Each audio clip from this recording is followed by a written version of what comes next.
Chinese investment in Zambia. From Livingstone to Nakonde, Mongu to Chipata. Chinese influence is etched in our infrastructure. It's rare to tell a story of infrastructure development in Africa without mentioning China. Chinese funding is easier and faster because it comes with less conditionalities. That's a common justification as the country acquires loans, grants, and signs state agreements, which have given the country a new face. These grants, loans, and other bilateral partnerships in construction and infrastructure development have, over the years, opened up other investment opportunities for the Chinese in manufacturing, the extraction industry, including cultivation and export of precious Zambian timber. China is simply inevitable.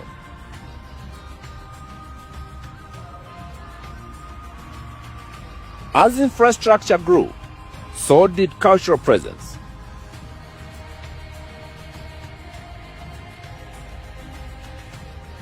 Chinese businesses, leisure hubs, casinos, massage parlors, and eateries, all blended in Zambia's urban landscape.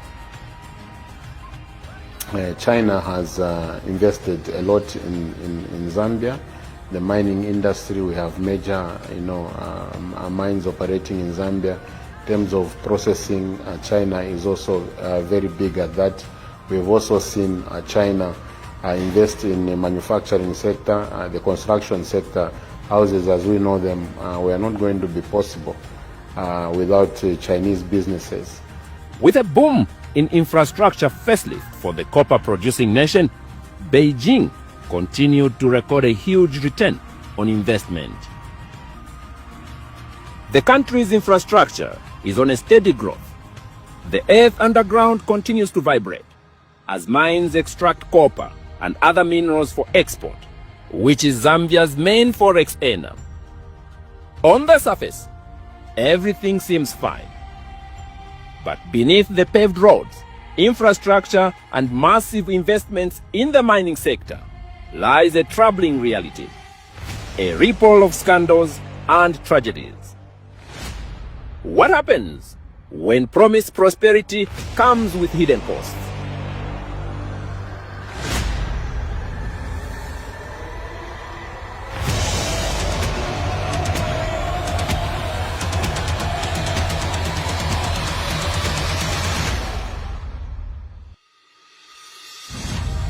The Kafue River, stretching over 1,000 kilometers across the heart of Zambia, is not only a source of hydropower generation for the country, it is an artery of the nation, saving nearly 60% of Zambia's population. From rural fishing villages to the bustling capital city of Lusaka, more than 5 million people depend on this river for drinking water, agriculture, and life itself. On 18th of February 2025, Zambia woke up to a slow-moving catastrophe. A massive tailings dam gave way at one of the mining companies, unleashing over 50 million liters of acidic, toxic mining waste into Mwambashi River and eventually into one of Zambia's most precious lifelines, the Kafue River. What followed was one of the worst environmental disasters in the nation's recent history. Fish floating to the surface, dead.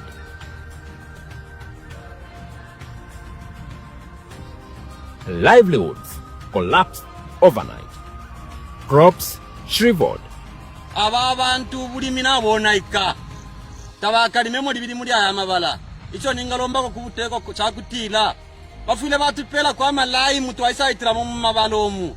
Chimbicha la konkapo bafile baba compensated uku bapele ndalama. Isha kutila bashita mwefile fwayi kwa pakuti bulimi ubutunguluke. As Zambia faces the aftermath of this disaster, questions arise. How could this happen? What does this mean for the millions who call this river home? And most importantly, who must be held accountable? Sino Metals is a subsidiary of Luansha Mines China Non-Ferrous Metal Mining Company, a Chinese state-owned enterprise engaged in development of non-ferrous metal mineral resource and construction projects for the Asian economic giant.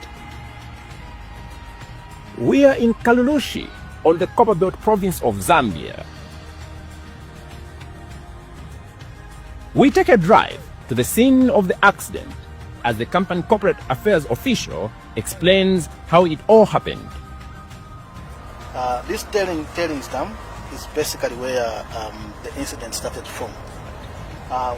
If you can see just on the red portion there, that's the portion that was vandalized, where the HDPE material was cut off.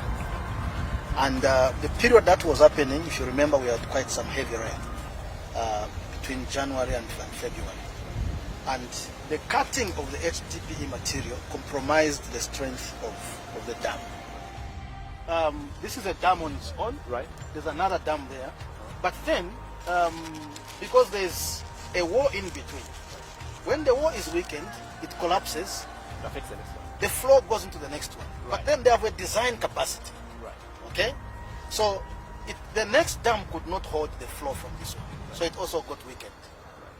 So that's basically where the problem started. And it ended up besting the first one now, which is A. Then it was 50,000 cubic meters in total that escaped from this system. You can see there's some remaining already. So 50,000 escaped, 20,000 was retained in our pollution control dam, and then the remainder is what went all the way up to downstream. So the challenge that we have is that there's a lot of intrusion into the dams. It's not an excuse. But when you say the cuttings of this material, what exactly do you mean? Who cuts it and where does it go? You know that we have got communities living around the mine. The communities are using this to roof their houses. The part that was vandalized has remained like that because there's an active investigation going on. Right. That's why we haven't yet covered that part. Sino Metals insists it did everything within its means to prevent the accident and to minimize the damage afterwards. This, they say, will be proved after the private company hired to conduct an investigative analysis finalizes its report, which at the time of this documentary was still being awaited.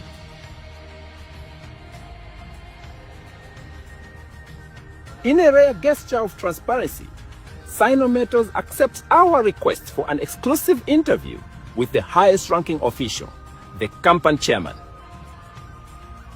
Mr. Wang remorsefully takes responsibility of the damage.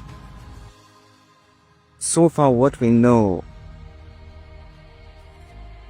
according to our preliminary internal investigation, is mainly due to the heavy rain and the illegal bids who has vandalized the HDPE liner. Don't you have a team of people responsible for that department to monitor every now and then to see that, Yes, we have the security system in databases patrolling the ducts, which covers 24 hours. So this happened suddenly. It means they were not able to detect the cracks until the accident happened. If people just illegal vandalize the HDPE liners, it's difficult for the security to fight the specific damaged part. Yeah. Do you have other tailing dumps elsewhere? For Sino Metals, we only have the tailing stands in the licensed area.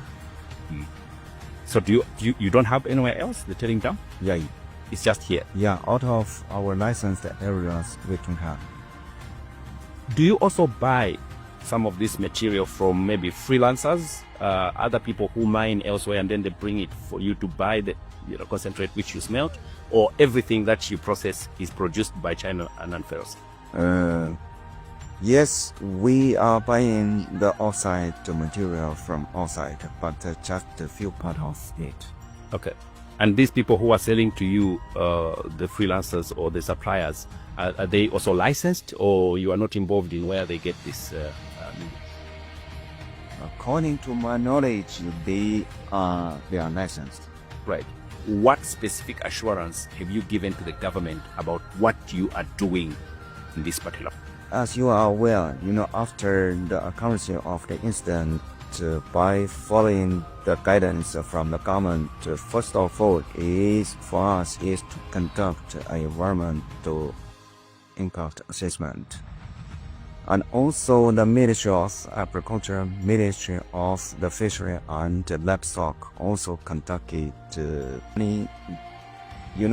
right now, without the completion of this assessment, for looking after those potential affected stakeholders, the management has already made the arrangement to donate some commodity goods to, for example, Kalushi district. So far, we've done 3 times donation, which include the drinking water, mini meal, cooking oil, and financial assistance. Yeah. When you say drinking water, you mean to the entire population in the catchment area? Every person in the community has received water from you during this period? Just after the accident, we supply the domestic water and the drinking water to the affected communities. As I mentioned, the Ministry of Agriculture, they are also conducting the assessment in the same process. So for those areas who have been potentially affected with supply with the drinking water and domestic water. Do you think it has been enough, what you were supplying to the people? This effort will be a continuous.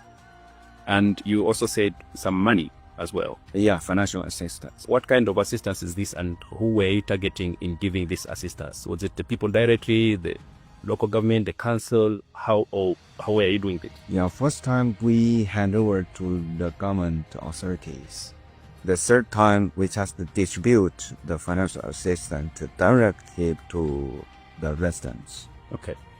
How much would you say you have spent on this compensation exercise, both in terms of monetary and goods like water, cooking oil, meal? Are you able to quantify that? For me, I'm not direct involved in the same. I don't know exact figure. Is it in millions of kwacha? Less? You are the chairman. I'm sure you would have an idea. You were approving. Yeah, so far, approximately, it could be more than 1 million. More than 1 million. Are you agreeing with the government that people should not consume? Yes, that is the fact. The fish is contaminated by the acidic water. People should not eat it. Mr. Wang, has the government sanctioned you for this yet? Have you gotten any sanctions from the government? Yes, that is the truth. So far, we got the sanction from the my safety department, and I'm not sure whether it is from Wama or from the Zima. Mm-hmm. What kind of sanctions has this been? What kind of sanction has the government imposed on you? Just a penalty. A penalty. And has that penalty been settled? Yeah. Already? Yeah. Was it pence, the penalty? Or it was just a small... No, it was painful. It's painful. Why? It's been fun. Were you worried at some point to say, this is what has happened, maybe we might lose our mining license? Were you worried about what was the government going to do about this whole problem? Just according to the recent communication with the government authorities, I have realized the government still support the fundamentals in terms of the investment, in terms of the contribution of the taxation plus the benefit to the communities. Let's talk about the Chinese government. What has been the response from the Chinese government over this development? This is out of my duty. I can't. I'm sorry if you're not able to comment on that. Yeah. The reason why I ask is because the people of Zambia believe that China as a country has a lot of knowledge and skill on how to not just prevent this, but to contain the problem in terms of cleaning up. I can only tell you, for us, the fundamentals, we are confident to manage all these issues. You don't need any help from the government, your government? Yes, we need the help from the government. Yeah, we must work together with the government. Have you reached out? Have you asked for any kind of help so that you are assisted? So far, we are just following the guidelines of the government. Right. Both governments, Zambia and China, or just the Zambian government? So far, we are working with the Zambia government. Right, okay. Would you be okay with suggestions from Zambia that they want to see China more involved? Why are you not able to get that? We have a lot of confidence in the Chinese government, and we believe that they have the experience and the expertise. We are hoping that you can engage them and ask them for help. Are you able to do that, as the Zambian people are asking? Sacramento actually as a Chinese invested company, I think for us, we are able to manage these issues. Away from this office, communities are devastated.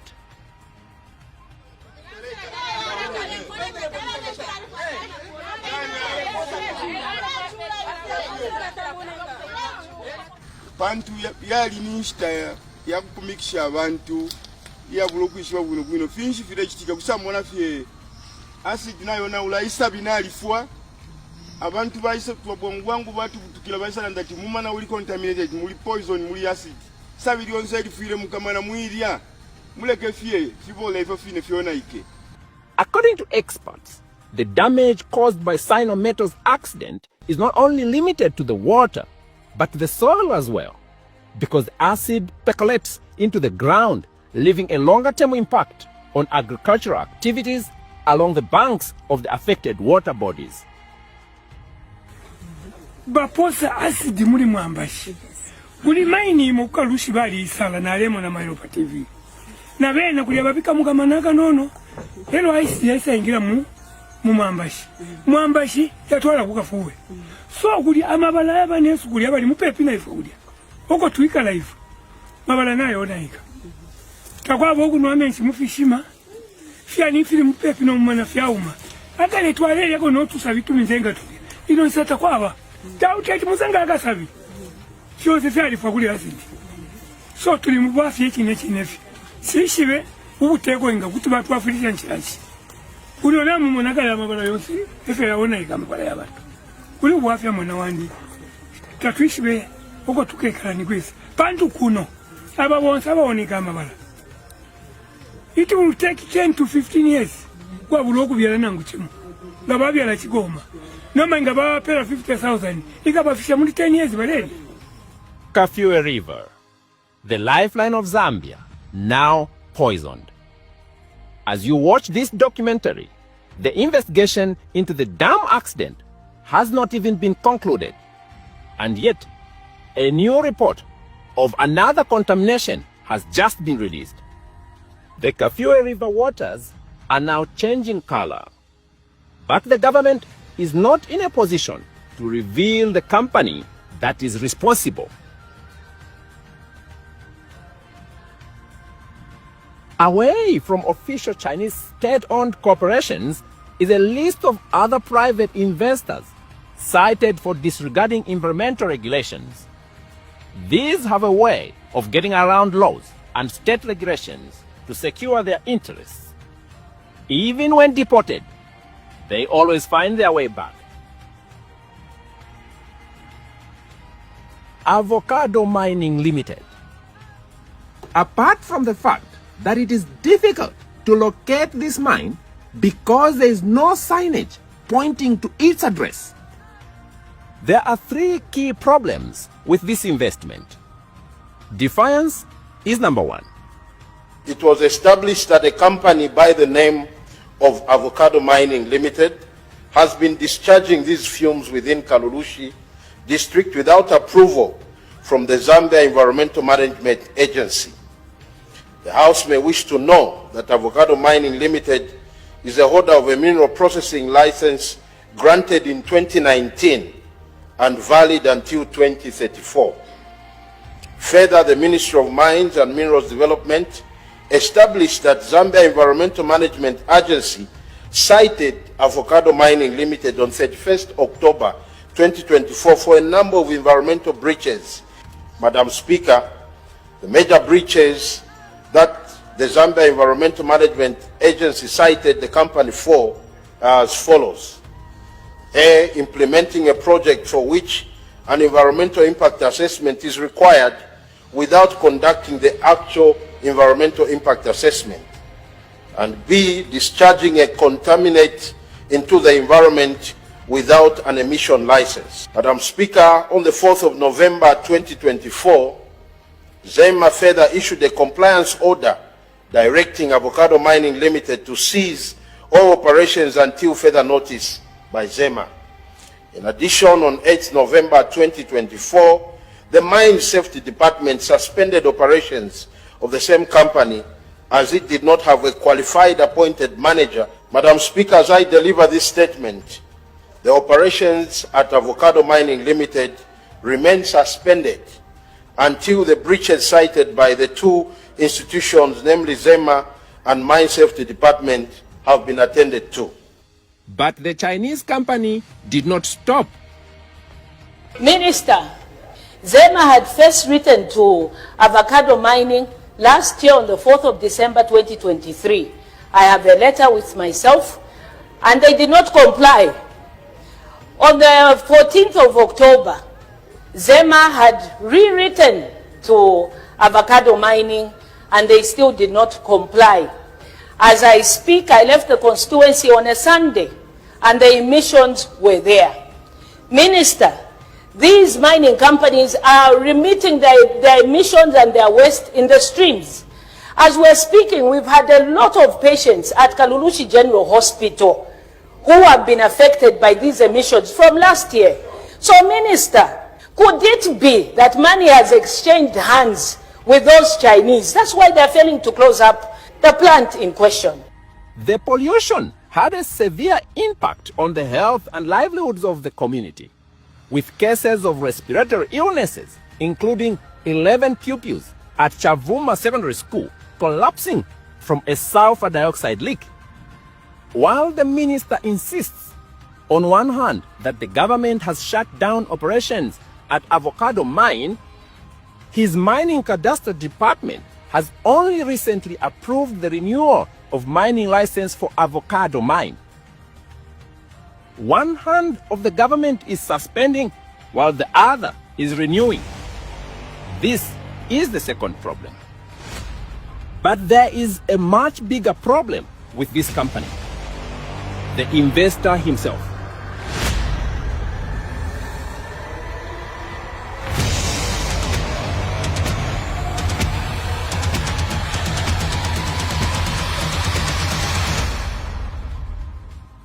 Mr. Chunghua Ma is a famous Chinese investor. With his brothers, they run a number of businesses, among them a company called Avocado Mining Limited. They buy copper and process it.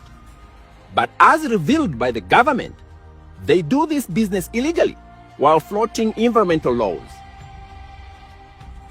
As we explain in the next chapter, several Chinese mine investors buy copper ore cheaply from the black market, some of it stolen. Around 2016, Mr. Chung Hua was deported from Zambia after he was arrested in connection with the theft of copper belonging to a named mine.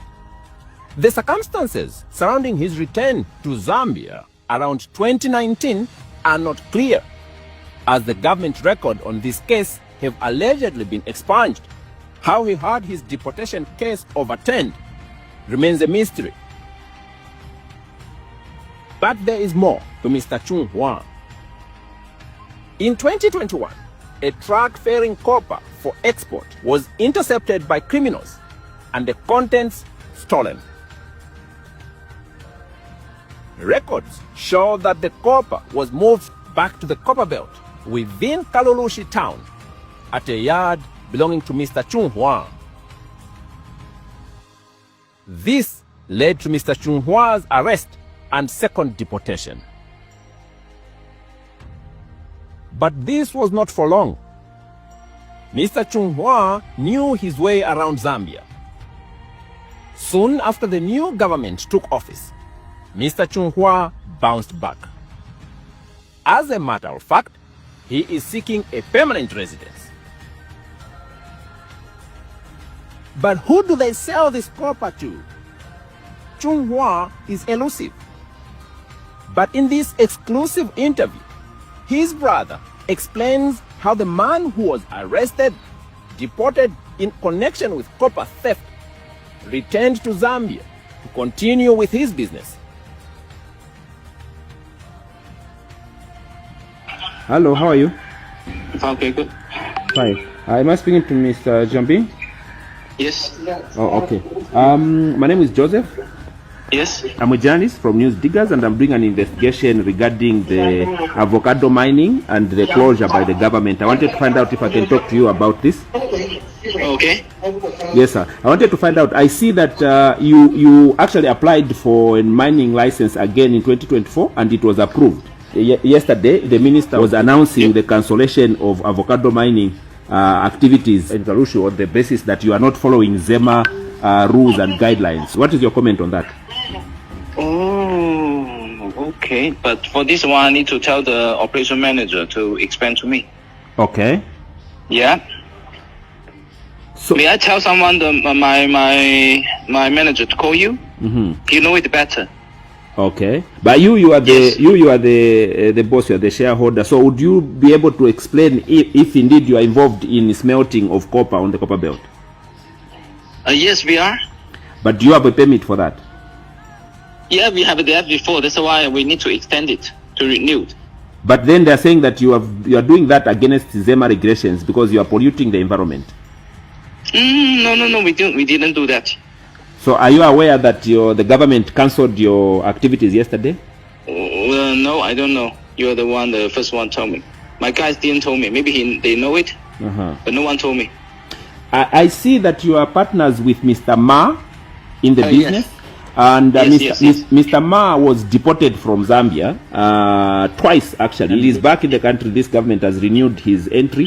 Yes. Why are you doing business with Mr. Ma? I tried to call him on the phone, but it's not going through. Why are you doing business with a person who has such a record in the country?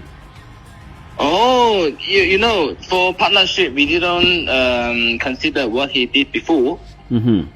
Yeah, we're still looking for a future in a partnership. Right. And how do you manage to get your copper sold in Zambia? Because Mr. Ma has been accused of some criminal activities in the past, and so the name of your company is a bit dirty because of those activities. So who is getting your copper because of the bad name that you have with your business partner? In fact, we have some company who have a contract with us buying our material from South and from Hong Kong. Okay, so where do you sell here in Zambia, and who exports? No, we export to Hong Kong or Shanghai in China. Or you export yourselves directly? Yes. Okay, and you have those export permits, and you pay your taxes? It's already expired a long time. We didn't export copper now. That's why we need to apply for the mining license, for all the processing license also. Okay.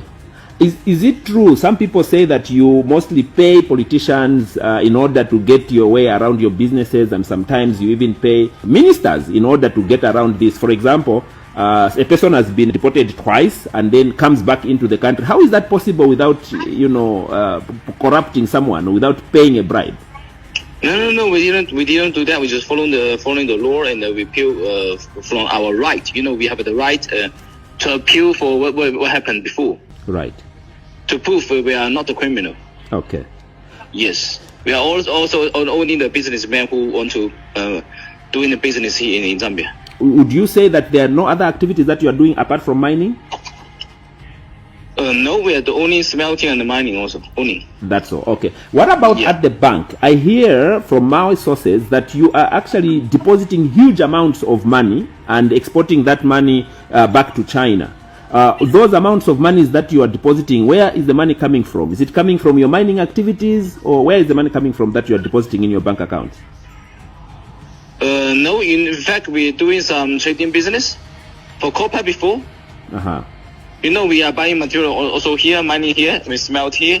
We export the copper out for the country. Right. Like Hong Kong, like China. So after we sell it, we will send the money to Zambia also.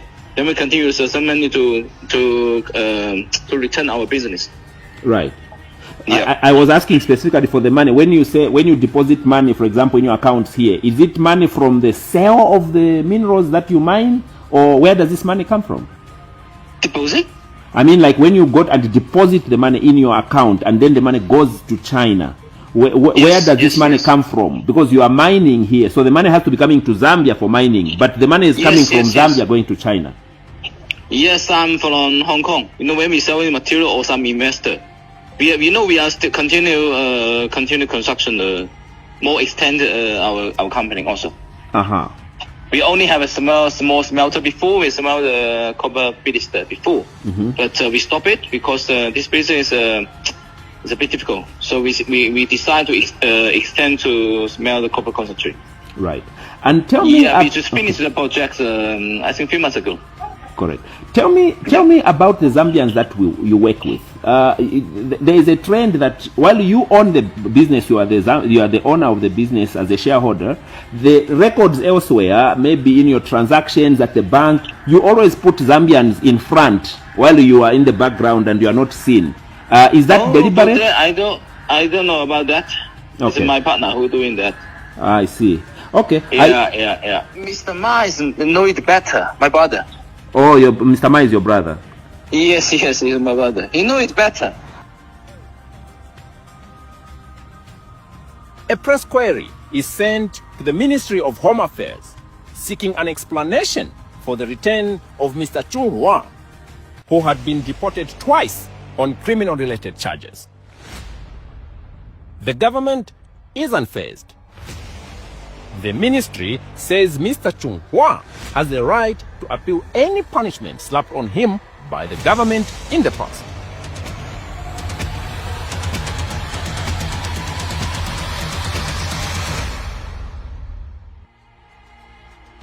Not far from Avocado Mine is Roxing Investment Company. 25-year-old Dixon Nyoni is an employee here offloading acid from a tanker truck, but without protective gear. When a discharge pipe snaps, it pours acid on Nyoni's body, causing him severe injuries and instant blindness. As he tries to stagger to the nearby water tap, he trips and falls into an acid spillage drainage, and his body bends beyond recognition. The family is devastated, but the Chinese company wants the matter settled outside court. A standoff ensues. What the family wants is too much. The Chinese are only willing to offer 450,000 kwacha for the life lost. When family mentioned the amount, they said 4 million. Okay. So the Chinese refused and they suggested 450 and the family declined. I think that is where the whole matter is standing currently. An inspection from the Mine Safety and Environmental Regulation Authorities finds horrifying evidence of law violations, including environmental damage. The company has been spilling acid into the Luela stream, another tributary of the Kafue River. Rongxing Investment is ordered to shut down immediately. But the Chinese owners are defiant. Under the cover of night, operations continue. The spillage of acid into the Kafue River intensifies. On 3rd March 2025, police conduct a raid on Rongxing Investment and arrest operations manager Lei Yan. The director, Yuan Li Ming, is also apprehended, but both are soon released on police bond. The corrosive influence of their money on the effectiveness of state institutions is glaring. They have unparalleled access to decision makers, making the institutions ineffective as they slowly get captured. A company violating local laws can be closed today and reopened tomorrow, exposing more Zambians to injury and death while leaving a long-term damage on the environment and the ecosystem.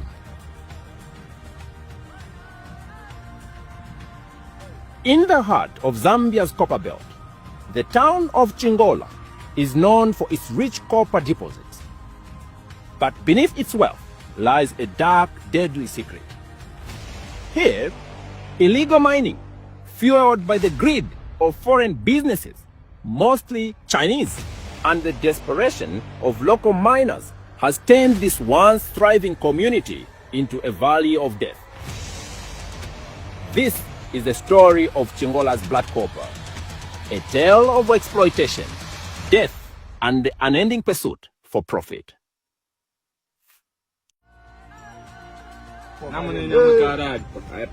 Badzinga maglini feka eka, not black, but quite a maglini feka eka. Yeah, 125. These miners, often just teenagers, risk their lives every day. Driven by poverty and lured by the promise of a quick fortune, they venture into the unstable tunnels, knowing that each trip could be their last. Their quest for copper to sell to Chinese buyers who finance these illegal operations is relentless and deadly.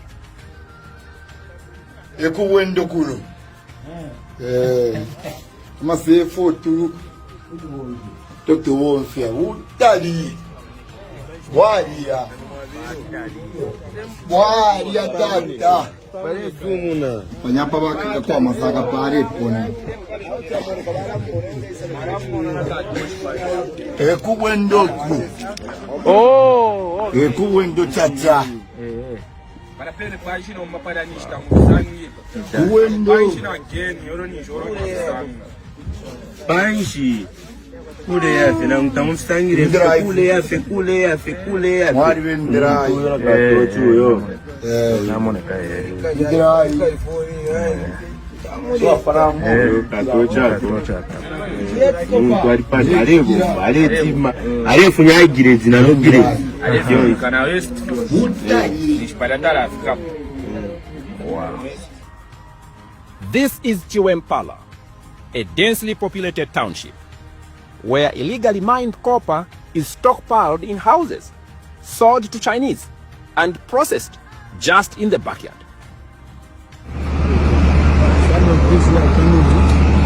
My youth are always empowered to Black Mountain, as you know. So, the social workers where they take their business, Chinese, they are their buyers. Gavale tamatili walapima kudya gavale wapima palya wale wapata mashini ya sampling kuishwa grade ya kopa po percent limoniation 2%, 3%, 4%. Panopene kwa kile. Kalabu kali panopene kwa. Kalabu ko kaba. Kile kuri Chinese kile ko kaba kalabu abapima ero wabewa tu so pushana kwa shwa. Damage yenga masaka ene ko barashikishana kuri na papima percentage ya maovaretero kali mu ambi watola fetsa kutera basa. So ile nombanga bare jabasanga cyari bitakari nefi. Yeah. Ndio mweka 1%. Ngomba mtamstabila bati ni 10% but mremo wa vyadi ni 1%. In this market, copper is king and human life is dispensable. Right.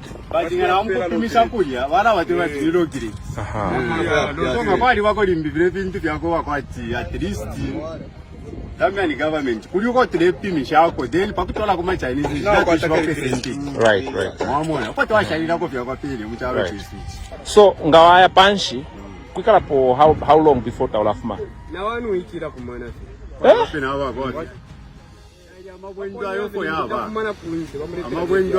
Panshi pia pene.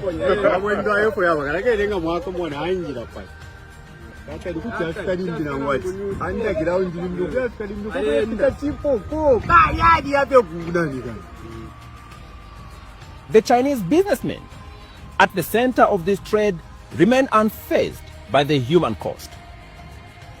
For them, it's a lucrative business, one that thrives on the desperation and danger that defines Chingola's illegal mines. Just over a year ago, tragedy struck the copper-rich soils of Chingola, Zambia. At Seseli mine, up to 36 illegal miners were buried alive after the weak walls of the tunnel caved in. Only one was pulled out alive, the rest dead, either on suffocation or on impact. Tatuishi bapa belera abantu mwe bantu bakwa. Yonse in city.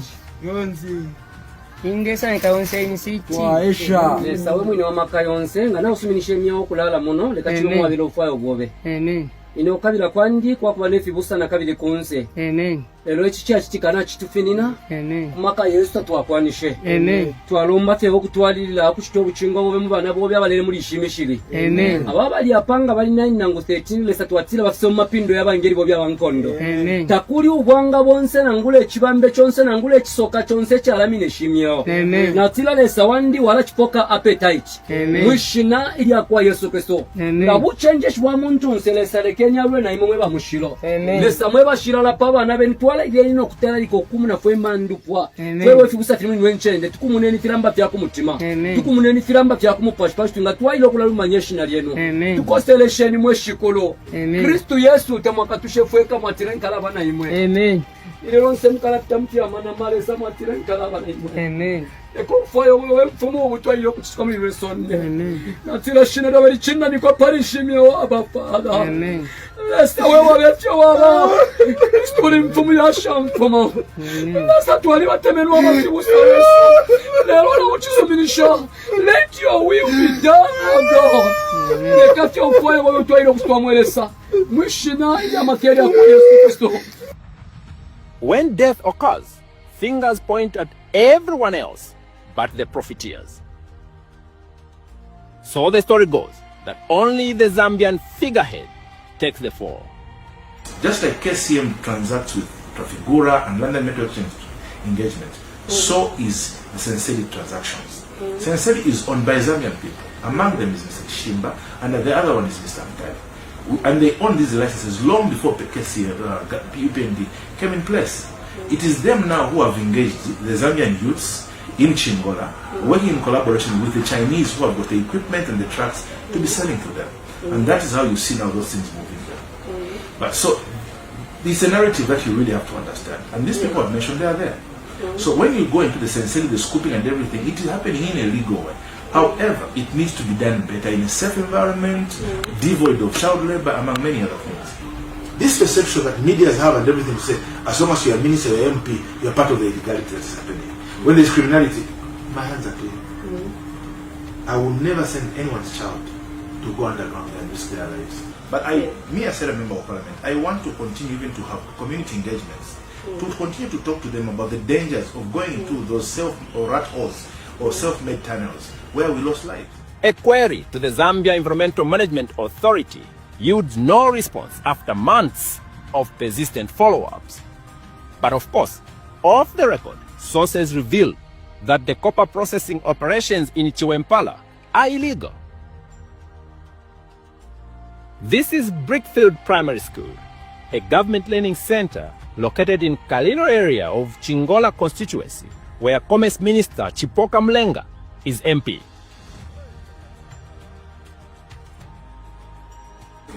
It's not every place where mining activities should take place, where copper processing and smelting should take place. I have seen in some areas which are designated to be farm blocks, and I've visited 2 of them, close to a school called Guankole Primary School, where when the students are raining, it is evaporating and it is producing to be an environmental hazard to the pupils. And I've told them this cannot go on and they should stop.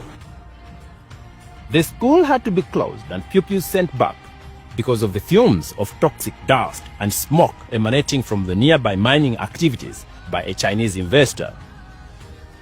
And number 2, those areas are farming blocks. They can never start processing copper in those areas. And what kind of process methods? I have seen, long before we took over office, going to Lulamba, going to Kasompe, going to Kanko, the copper process plants that they have set there have damaged the water table. It's a story of power, money, and more money at all cost. The story doesn't end at pollution and illegal mining. Cybercrime, sex trafficking, tax evasion, Chinese-run cartels are thriving in Zambia's blind spots, spoiling the good long-standing relations between the 2 countries. Just about a year ago, 22 Chinese nationals pleaded not guilty to various cyber-related crimes in Zambia, despite being caught operating a highly sophisticated internet fraud syndicate. The Drug Enforcement Commission, headed by Nelson Banda, conducted a swap on the Chinese-run company following an alarming rise in internet fraud cases in the country, targeting people across the world. Close to 50 young Zambian school leavers, recruited by the Chinese-run Golden Top Support Services to be call center agents in the fraudulent activities. 22 Chinese at the center of the scandal are arrested and charged with various offenses, including manipulating people's identities online with intent to scam them. According to the DEC investigation, the Zambian school leavers had been tasked with engaging in deceptive conversations with unsuspecting mobile users across various platforms such as WhatsApp, Telegram, and others using scripted dialogue. 13,000 SIM cards are found on the scene, along with devices that could hack calls across genuine phone networks. 2 firearms, about 78 rounds of ammunition, are also found. Lin Xiangling, believed to be the director of the company, is charged with operating a network without a license, among other charges. Several of the culprits are deported after pleading guilty. But will they stay away from Zambia, or they will bounce back like Mr. Chung Wang?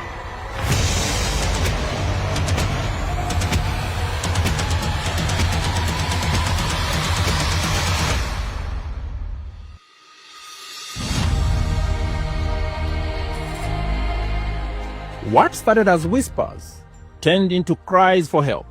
He come here and say, right now you will go to Congo and you will work in Congo. I said, no, I will go only home. I'm not going anywhere. And she's like, What is the name of this lady? And which country is she from? She's from Chinese. China. Oh, she's from China. So you are one of the people that she's captured in Zambia? Yes.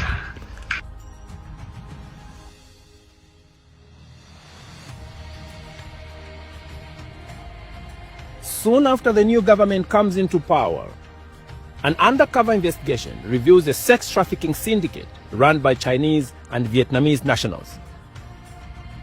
This has been operating right under the noses of authorities in Lusaka. Yan Wu Chen, a Chinese national, and her partner, Nguyen T. Ming, were arrested after they were identified to be at the center of the sex trafficking scheme through a company called Pink Blue Investment Limited, operating in Lusaka's affluent neighborhood, Roma. At least 4 of the sex trafficking victims escaped captivity and explained to news diggers their horrific experience. Their boss, nicknamed Ling Ling, has been beating them up and subjecting them to inhuman treatment if they refuse to offer sexual services to their male clients.